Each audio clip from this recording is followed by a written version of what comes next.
بسم اللہ الرحمن الرحیم۔ تفسیر نعیمی میں لکھا ہے، حضرت عزیر علیہ السلام کی پیدائش حضرت عیسیٰ علیہ السلام سے 600 سال پہلے ہوئی تھی۔ چنانچہ 600 سال قبل مسیح کا واقعہ ہے، جب پوری دنیا پر حکومت کرنے والے ظالم بادشاہ بخت نصر نے ملک شام کی یہودی علاقوں کو تباہ و برباد کر دیا، پورے علاقے ملیا میٹ کر دیے۔ بخت نصر نے لاکھوں یہودیوں کو قتل کیا اور لاکھوں یہودیوں کے گھروں کو تہس نہس کر دیا۔ ملک شام و فلسطین میں تباہی مچانے کے بعد پھر جب بخت نصر واپس اپنے دارالحکومت عراق کے شہر بابل میں جا پہنچا تو بخت نصر کے تباہ شدہ شہر فلسطین کے پاس سے ایک دن حضرت عزیر کا گزر ہوا۔ حضرت عزیر علیہ السلام نے جب اجڑے فلسطین میں لاکھوں لاشیں دیکھیں تو حیران ہو کر بارگاہ خداوندی میں عرض کی، انا یحیی ھذہ اللہ بعد موتہا، اے اللہ ان تمام مردوں کو تو کس انداز سے زندہ فرمائے گا۔ اس وقت حضرت عزیر علیہ السلام کی عمر 40 سال تھی، بال بچے دار تھے۔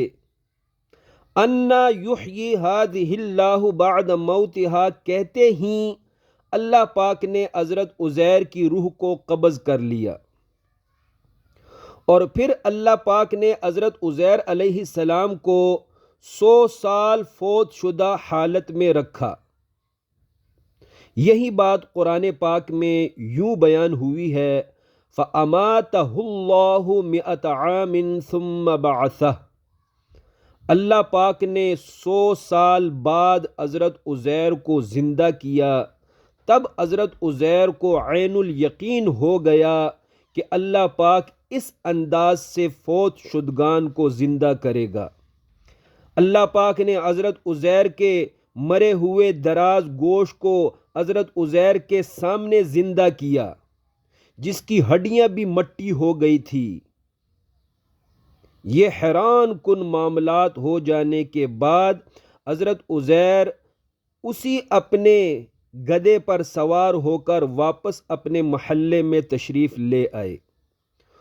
حضرت عزیر کی وہی عمر تھی، 40 سال عمر تھی، جس عمر میں آپ فوت ہوئے تھے، اسی عمر میں اللہ پاک نے آپ کو دوبارہ زندہ کیا، یعنی 40 سالہ جسامت والے حلیے میں اللہ پاک نے حضرت عزیر کو زندہ کیا۔ حضرت عزیر کے محلے داروں میں سے کوئی بھی حضرت عزیر کو پہچان نہیں پا رہا تھا، کیونکہ درمیان میں 100 سال کا گیپ گزر چکا تھا۔ حضرت عزیر کے رشتہ داروں میں صرف حضرت عزیر کے بیٹے زندہ تھے، جن کی عمریں 118 سال تھی۔ لوگوں نے ایک سچا معجزہ دیکھا کہ باپ 40 سال کا اور بیٹا سخت بوڑھا 118 سال کا۔ یہ حیران کن معاملہ دنیا میں پہلے کبھی نہ ہوا تھا۔ عزیزان محترم، یہ سارا واقعہ موجود ہے متعدد تفاسیر میں، مثلا تفسیر جمل میں، تفسیر نعیمی میں، تفسیر خزائن العرفان میں، وغیرہ وغیرہ میں۔ ادھر ذہنوں میں یہ سوال ابھرتا ہے کہ حضرت عزیر علیہ السلام کو 100 سال فوت شدہ کیوں رکھا گیا؟ سنیے قرآنی جواب۔ اللہ پاک نے فرمایا، وَلِنَجْعَلَكَ آیَةً لِلنَّاسِ۔ اللہ پاک نے اپنی خاص قدرت لوگوں کو دکھانی تھی، اس لیے اللہ پاک نے حضرت عزیر کو 100 سال فوت شدہ حالت میں رکھا۔ دوسرا سوال یہ ہے کہ یہودیوں نے حضرت عزیر کو فرزند خدا کیوں کہا؟ وقالت الیہود عزیر ابن اللہ۔ یہودیوں نے حضرت عزیر کو خدا کا بیٹا کیوں کہا؟ تو جواب سنیے، چونکہ بخت نصر نے اس وقت پوری دنیا سے تورات شریف کا مکمل خاتمہ کر دیا تھا۔ ظالم بخت نصر نے پوری دنیا میں تورات شریف کا کوئی بھی نسخہ کسی کے پاس بھی رہنے نہ دیا۔ تورات شریف کے سارے نسخے جلا دیے اور کسی بھی حافظ تورات کو زندہ نہ چھوڑا، حتیٰ کہ جس یہودی کو تورات شریف کی ایک لائن یا چند لفظ بھی یاد تھے، ان سب یہودیوں کو شہید کر دیا بخت نصر بدبخت نے۔ پھر وقت گزرتا گیا حتیٰ کہ بخت نصر بھی مر گیا۔ پھر 100 سال گزرنے کے بعد جب اللہ پاک نے حضرت عزیر کو زندہ کیا تو اس دور کے یہودیوں نے حضرت عزیر سے مطالبہ کیا کہ انہیں واپس تورات شریف عطا کی جائے۔ تب اس موقع پر حضرت عزیر نے یہودی قوم کے لیے 3 عظیم الشان کام کیے۔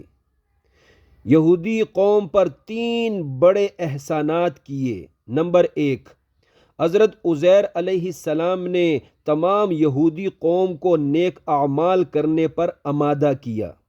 نمبر 2، حضرت عزیر علیہ السلام نے یہودی قوم کو پوری تورات شریف زبانی لکھوا دی، وہ تورات شریف جو دنیا سے مکمل ناپید ہو گئی تھی۔ تیسرا بڑا احسان، حضرت عزیر علیہ السلام نے چھینی ہوئی فلسطینی ریاست یہودی قوم کو واپس دلوا دی۔ ان 3 عظیم الشان احسانات کی وجہ سے، یعنی ان 3 عظیم الشان کمالات کی وجہ سے بعد والے جاہل یہودیوں نے حضرت عزیر کو خدا کا بیٹا قرار دے دیا۔